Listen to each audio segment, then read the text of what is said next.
करने के लिए आई हूं।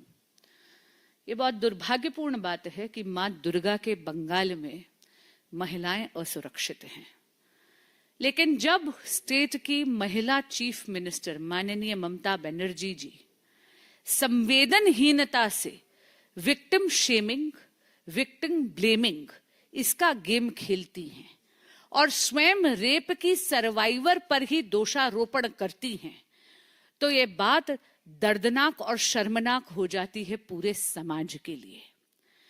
एक दलित बच्ची का गैंगरेप होता है, वो प्राइवेट मेडिकल कॉलेज की मेडिकल स्टूडेंट है जो शाम को 8:30 बजे निकलती है बाहर, शायद डिनर पर जाने का उसका प्लान था, और 4 लोग उसके साथ दुष्कर्म करते हैं, ऐसी घिनौनी हरकत करते हैं कि वो किसी की भी रोंगटे खड़े कर दे। इसमें आप ये अपेक्षा करते हैं कि माननीय ममता बनर्जी जो स्वयं एक महिला मुख्यमंत्री हैं, जो स्वयं स्टेट की होम मिनिस्टर भी हैं और जिनका दायित्व बनता है स्टेट की आंतरिक सुरक्षा, उनसे ये अपेक्षा करी जाती है कि वो स्टेट को इतना ज्यादा सुरक्षित कर देंगी कि महिलाएं किसी भी समय आ जा सके, निर्भीक हो, निर्भय हो। वहां पर माननीय मुख्यमंत्री ममता बनर्जी उस रेप को जस्टिफाई करती हैं और क्या कहती हैं? वो ये कहती हैं कि महिलाओं को देर रात बाहर जाना नहीं चाहिए। मित्रों, ये पहली बार नहीं हुआ है, एक पूरा पैटर्न बन गया है। टीएमसी दकियानूसी सोच का पर्याय बन चुकी है।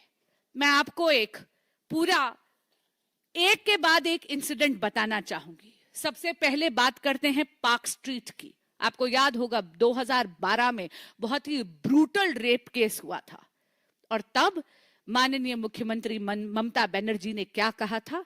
एक बार फिर उन्होंने विक्टिम को ब्लेम करते हुए कहा था, सजानो घटना, यानी सजी हुई घटना है, स्टेज्ड इंसिडेंट है। यानी वो ये इंप्लीकेट कर रही थी, ये इंप्लाई कर रही थी कि victim has fabricated the incident. This is downright shameful. फिर हम बात करते हासखाली की। 2022 में 14 बरस का बच्चा, 14 बरस की माइनर बच्ची के साथ रेप का दुष्कर्म होता है। माननीय मुख्यमंत्री ममता बनर्जी क्या कहती हैं? पूरे के पूरे इंसिडेंट को ट्रिविलाइज करते हुए कहती हैं, it is a love affair gone wrong. एक बार फिर जस्टिफाई करने की कोशिश करते हैं। फिर हम बात करते हैं कामुदुनी 2013 का ये एक ऐसा इंसिडेंट है रेप का जो किसी भी महिला या पुरुष समाज की आत्मा को कचोटता है। यहां पर ऐसा घनौना गैंगरेप हुआ वेस्ट बंगाल में, जहां पर विक्टिम की बॉडी को उसको टेयर अपार्ट करा गया था। The victim's body was torn from legs right up to her navel, यानी नाभि तक उस रेप विक्टिम की बॉडी को फाड़ दिया गया था। ऐसी दरिंदगी करी गई थी। आप हैरान होंगे, ममता बनर्जी ने ये कह दिया कि ये सारा का सारा षड्यंत्र है सीपीआईएम सपोर्टर्स को। एक बार फिर उन्होंने इस बात को डिनाई करा। फिर हम बात करते हैं संदेश खाली की।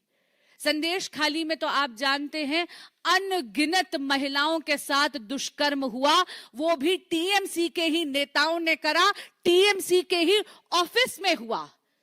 लेकिन माननीय मुख्यमंत्री ममता बनर्जी ने क्या कहा?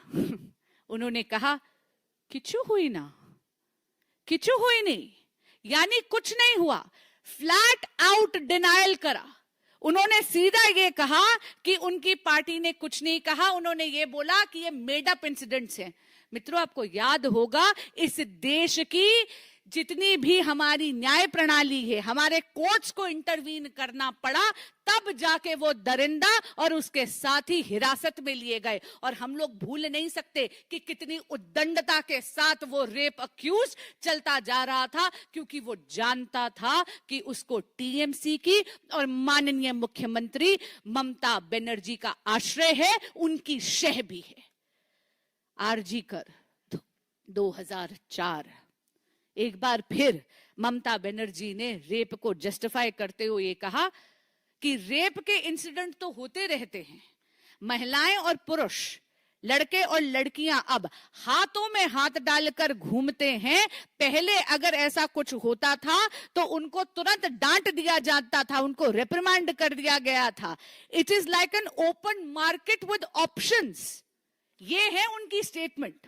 I am repeating, it's like an open market with options. उन्होंने फिर से महिलाओं को ब्लेम करने की कोशिश करी। ये है टीएमसी की दकियानूसी मानसिकता। आरजीकर में 2004 में जब आम आदमी ने, जब वहां के मेडिकल स्टूडेंट्स ने न्याय मांगने की कोशिश करी, प्रोटेस्ट करे, तो ममता बनर्जी ने उनको मोटिवेटेड कह दिया। मैं पूछना चाहती हूं ममता बनर्जी से कि आप लोग तो मां, माटी और मानुष का नारा लगाते हैं। आपके इस संवेदनहीन, आपके इस कुशासन और आपकी इस दकियानूसी मानसिकता के कारण आज बंगाल में मां शर्मिंदा है, माटी लहूलुहान है और मानुष बेहाल है। आप सभी के माध्यम से मैं पुनः ममता बनर्जी की सरकार और स्वयं ममता बनर्जी को अनुरोध करना चाहूंगी कि रेप को जस्टिफाई करना बंद करें और उस बच्ची को जस्टिस की तरफ बढ़ें। धन्यवाद। साथियों, एक जुड़ा हुआ विषय है और आपके संज्ञान में ये लाना बहुत आवश्यक है। अभी कुछ दिनों से हम देख रहे हैं पश्चिम बंगाल में